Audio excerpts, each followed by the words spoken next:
नमस्कार, आप देख रहे हैं एवन उत्तर प्रदेश और मैं हूं आपके साथ आयुषी गुप्ता। यूपी विधानसभा चुनाव में जीत को लेकर भारतीय जनता पार्टी ने अपना घोषणा पत्र जारी किया। उप मुख्यमंत्री केशव प्रसाद मौर्य और मुख्यमंत्री योगी आदित्यनाथ और केंद्रीय गृह मंत्री अमित शाह ने यह घोषणा पत्र जारी किया।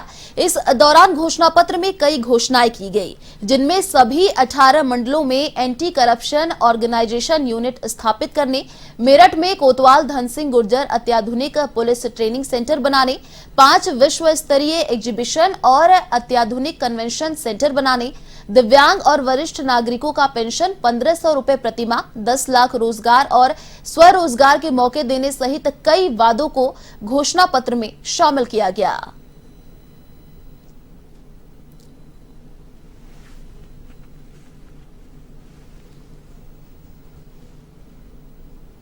लोक कल्याण पत्र 2022 के आज के इस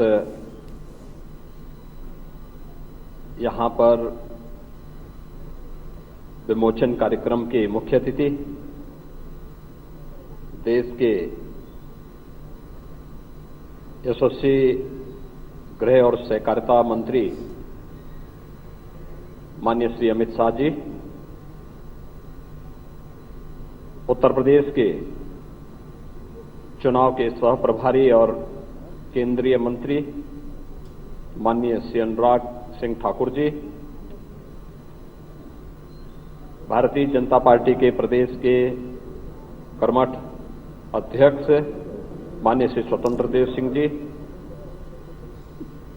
प्रदेश सरकार में मेरे वरिष्ठ सहयोगी उप मुख्यमंत्री द्वय श्री केशव प्रसाद मौर्य जी, डॉक्टर दिनेश शर्मा जी, अध्यक्ष घोषणा पत्र समिति प्रदेश सरकार के मंत्री श्री सुरेश कुमार खन्ना जी, प्रदेश महामंत्री श्री गोविंद नारायण शुक्ल जी और उपस्थित मित्रों, भारतीय जनता पार्टी 2022 के आज के अपने लोक कल्याण संकल्प पत्र के साथ आपके सम्मुख यहां पर उपस्थित है। अभी आदरणीय गृह मंत्री जी के करकमलों से भारतीय जनता पार्टी ने अगले 5 वर्ष के लिए उत्तर प्रदेश के 25 करोड़ नागरिकों के जीवन में परिवर्तन करने के अपने लक्ष्य को लेकर के अपना नया लोक कल्याण संकल्प पत्र जारी किया है। 12वीं तक की छात्राओं को निःशुल्क किताब, स्कूल यूनिफॉर्म, जूते और स्कूल बैग प्रदान करने का हमने वादा किया था, उसको भी हमने पूरा कर दिया है। मित्रों, सबसे बड़ी बात है, हमारे घोषणा पत्र में एक हमारा वादा था कि श्री राम जन्मभूमि पर हम भव्य मंदिर का निर्माण करें।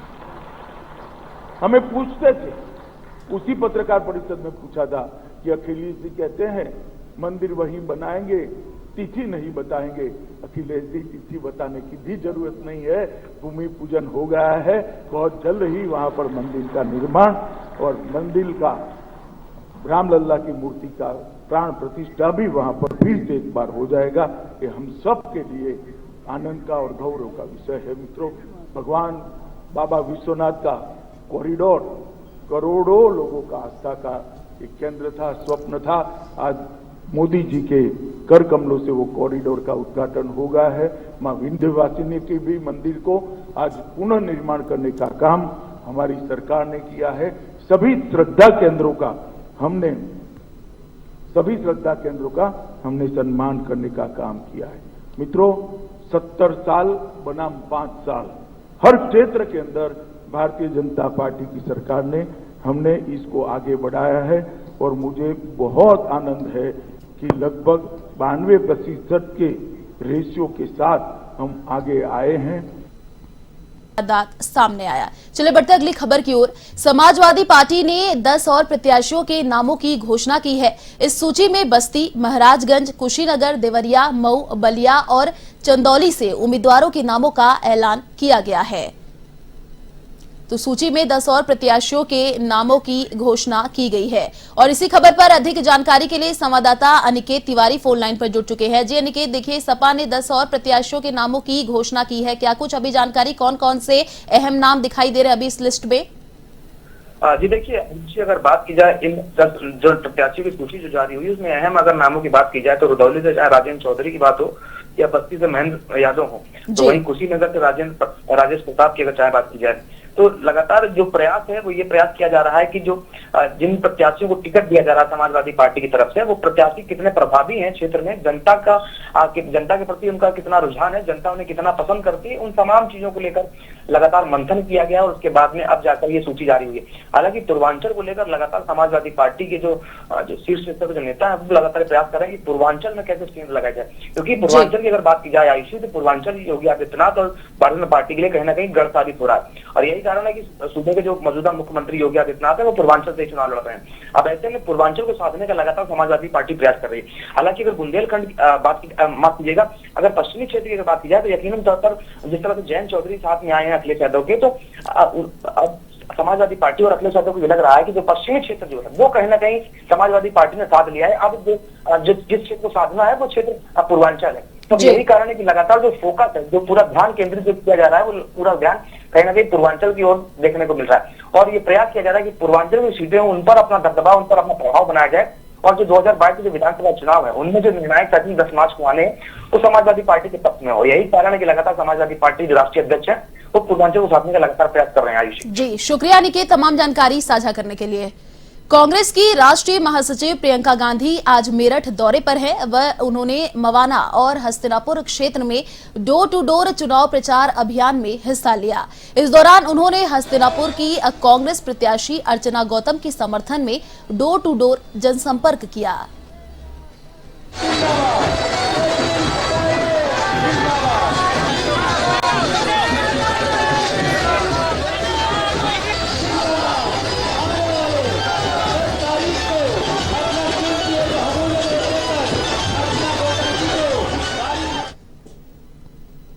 ममता बनर्जी और सपा अध्यक्ष अखिलेश यादव ने सपा कार्यालय से जनता को वर्चुअली संबोधित किया।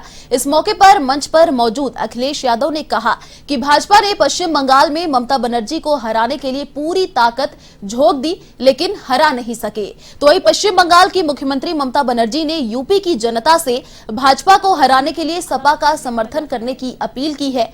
उन्होंने कहा कि भाजपा के झूठे वादों पर भरोसा मत कीजिए, सपा का समर्थन कर भाजपा को सत्ता से हटाइए। उन्होंने 3 मार्च को वाराणसी भी जाने का वादा किया। जिंदगी में 40 साल संघर्ष किया है, कैसे स्कूटी खरीदेगा, सब एक साथ में हो जाएगा। और बीजेपी का भीख मांगने का जरूरत नहीं है। इतना दिन जॉब नहीं किया, इतना दिन जब नहीं कर पाया, आज ये बात करते हो। बोलते हैं हम क्या बनाया, वो एक क्या स्वास्थ्य साथी क्या है, वो एक बनाया क्या कार्ड बोलते हैं, आयुष्मान। 40% स्टेट को देना पड़ता है और वो 60% देगा और उसका नाम होगा। हम नहीं किया, क्यों 40% हम देगा और तुम्हारा नाम होगा, तुम्हारा चर्चा होगा। हमने स्वास्थ्य साथी कार्ड बना दिया, हर परिवार को 5 लाख रुपया का ट्रीटमेंट खर्चा प्राइवेट हॉस्पिटल के लिए मैं दे दिया और गवर्नमेंट हॉस्पिटल में 1 पैसा हमारा उधर में नहीं लगता, पूरा बिना पैसा में।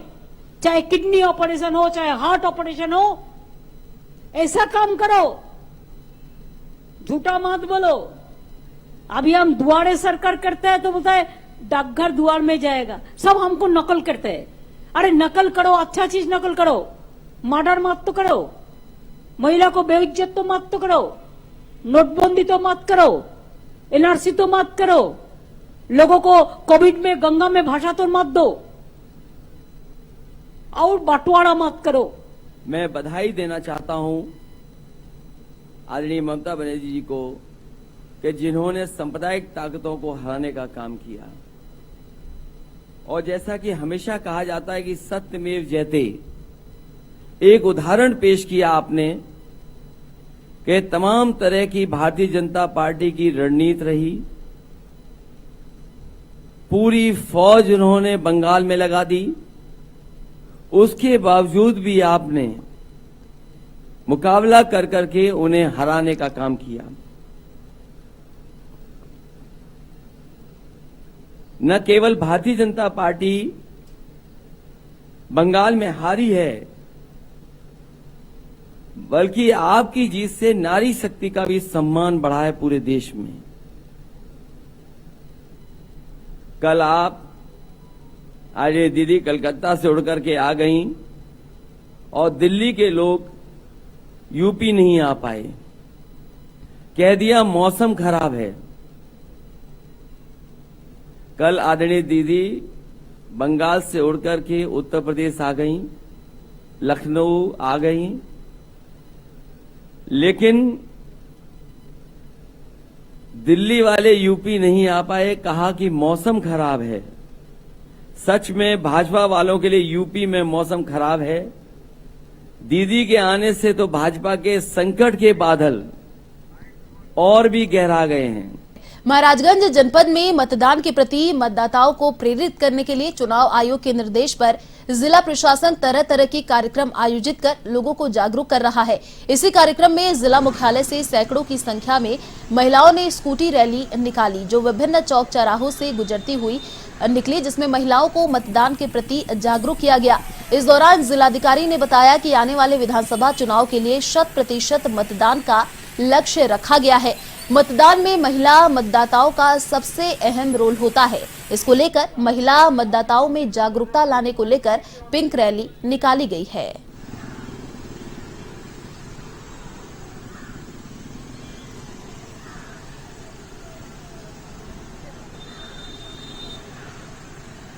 देखिए, मतदाता जागरूकता अभियान जो महाराजगंज में चल रहा है, उसमें हम लोगों ने 100% मतदान का लक्ष्य रखा है और मतदान में महिला मतदाताओं का हमेशा बहुत ही महत्वपूर्ण रोल होता है। तो महिला मतदाताओं में अलग जगाने के लिए आज यहाँ पर एक पिंक रैली की व्यवस्था की गई थी, जिसमें कि हमारे करीब 150 महिलाएं अपने अपने स्कूटीज़ पे पूरे शहर में अगल बगल जाकर महिला मतदाताओं को जागरूक करेंगी और इस बारी जो 3 मार्च को हमारे यहाँ वोटिंग होगी उसमें आने के लिए उनको प्रेरित करेंगी। हम लोग यही लक्षित कर रहे हैं कि 100% महिलाएं इस बार आकर ज़रूर वोट करें। सर, इस तरह कार्यक्रम से कितना वोट परसेंटेज में वृद्धि होगी, क्या लगता है? देखिए, पिछले वर्षों में हम लोग के यहाँ जो वोटिंग है वो 60 से 65% के बीच में रही है। इस बारी हम लोग ये अपेक्षा कर रहे हैं कि कम से कम 75 से 80% वोटिंग रहे। उसी के हिसाब से इस बारी तैयारियाँ कराई। जालौन के कोच नगर के नाले में गिरने से 7 वर्षीय मासूम की मौत हो गई। इस मामले में स्थानीय लोगों ने परिजनों के साथ मिलकर कोच नदी गांव मार्ग पर जाम लगा लिया। इस दौरान मौके पर पहुंचे एसडीएम और सीओ ने लोगों को समझाइश का प्रयास भी किया, जहां लोगों ने ठेकेदार के खिलाफ एफआईआर दर्ज कराने की बात कही। साथ ही पीड़ित परिवार को आर्थिक मदद दिलाने का भरोसा दिया। तब कहीं जाकर स्थानीय लोगों ने जाम खोला और यातायात सुचारू कराया। ऐसा बताया जा रहा है कि वो पानी कोई एक ठेकेदार है जी के माध्यम से खुदाई की जा रही है। पानी भरा हुआ है, उसमें डूब करके बच्चे की मौत हुई है। हालांकि प्रगौली और पथरौली में दिखवा करके इसमें हुआ है, जांच कराते हैं और कार्रवाई करते हैं। सर, एक गरीब मासूम बच्चे ने अपनी जान खोई है, उसके परिजन बहुत दयनीय स्थिति में हैं सर और रो रहे हैं। बार जाम लगाए, क्या लगाया सब, तो क्या कहेंगे? अब हम तो अनुरोध यही करेंगे कि लोग जाम तो सर किन मांगों को लेकर सर जाम लगाए हैं ये लोग? ये इनकी मांग है कि ये जो है नाला जो है जल्दी पूर्ण कराया जाए और आपको आर्थिक सहयोग किया जाए। सर, तो आपके माध्यम से इस मासूम बच्चे के परिजनों को कुछ सहयोग? अब देखते हैं क्या। यूपी के कानपुर देहात में पुलिस ने अवैध तमंचा फैक्ट्री का भंडाफोड़ करते हुए एक युवक को गिरफ्तार किया है। वहीं 2 अन्य आरोपी मौके से फरार होने में कामयाब रहे। वहीं पुलिस ने पकड़े गए आरोपी से 15 तमंचे, 2 जिंदा कारतूस सहित तमंचे बनाने के उपकरण बरामद किए। फिलहाल पुलिस फरार आरोपियों की तलाश में जुटी है। प्रभारी निरीक्षक प्रमोद शुक्ला, चौकी इंचार्ज ज्ञान प्रकाश पांडे और एसओजी इंचार्ज जो है मौके पर वहाँ चेकिंग कर रहे थे तिश्ती क्षेत्र में जी, आबाजपुर नहर के पास, नहर कोठी के पास। वहाँ पे मुखबिर से सूचना मिली कि कुछ लोग वहाँ शस्त्र बना रहे हैं और कुछ शस्त्र लिए भी हों। इस विश्वास पे वो लोग वहाँ मौके पे गए। तलाशी के दौरान वहाँ पे इसमें एक व्यक्ति सर्वेश यादव जो बिलग्राम दोई का रहने वाला है वो पकड़ा गया है और 2 व्यक्ति अभी मौके का फायदा उठा करके रहे था तो भाग गए हैं।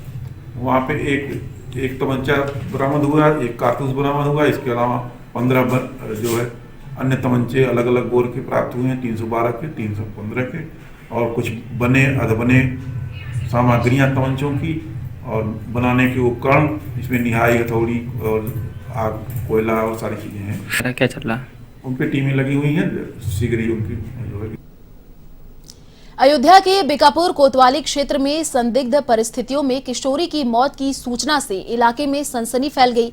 मामले में परिजनों से सूचना मिलने के बाद मौके पर पहुंची पुलिस ने ग्रामीणों की मदद से किशोरी के शव को बाहर निकालकर मोर्चरी में रखवाया।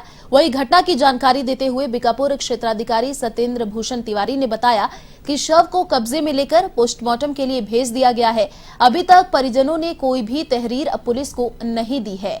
पोस्टमार्टम रिपोर्ट आने के बाद मामले का खुलासा हो सकेगा।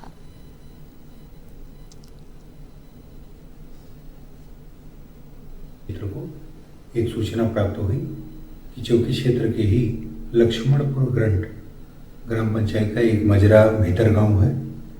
वहां पर एक व्यक्ति द्वारा सूचना दी गई कि उसके परिवार की एक लड़की जिसकी उम्र करीब 14 वर्ष थी, वो घर पर नहीं मिल रही है और गांव के बाहर करीब 500 मीटर दूर एक कुएं के पास उसका चप्पल और स्वेटर ये रखा हुआ है। पुलिस मौके पर पहुंची। जानकारी में बात सामने आई कि उसकी माँ और भाई वो एक दिन पूर्व कहीं निमंत्रण पर गए हुए थे। प्रयागराज परिक्षेत्र की महत्वपूर्ण सीट मानी जा रही सिराथू विधानसभा सीट को लेकर सभी की निगाहें हैं।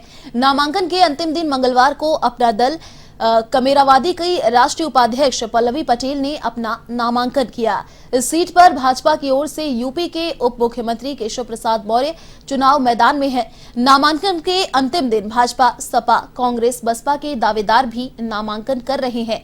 समाजवादी पार्टी और अपना दल कमेरावादी गठबंधन की उम्मीदवार पल्लवी पटेल के नाम की घोषणा पिछले दिनों हुई थी। हालांकि पार्टी ने मना कर दिया था। सूत्रों की माने तो सपा सुप्रीमो अखिलेश के हस्तक्षेप पर उन्हें प्रत्याशी बनाया गया है। आपको बता दें कि पल्लवी पटेल का सिराथू में ही ससुराल है। उल्लेखनीय है कि पल्लवी पटेल का नाम पिछले दिनों से चर्चा में रहा।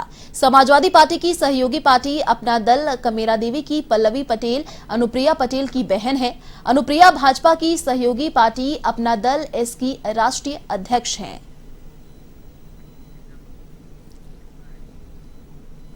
फिलहाल इस बुलेटिन में इतना ही। देश और दुनिया की तमाम बड़ी खबरों को देखने के लिए आप देखते रहिए A1 टीवी। नमस्कार।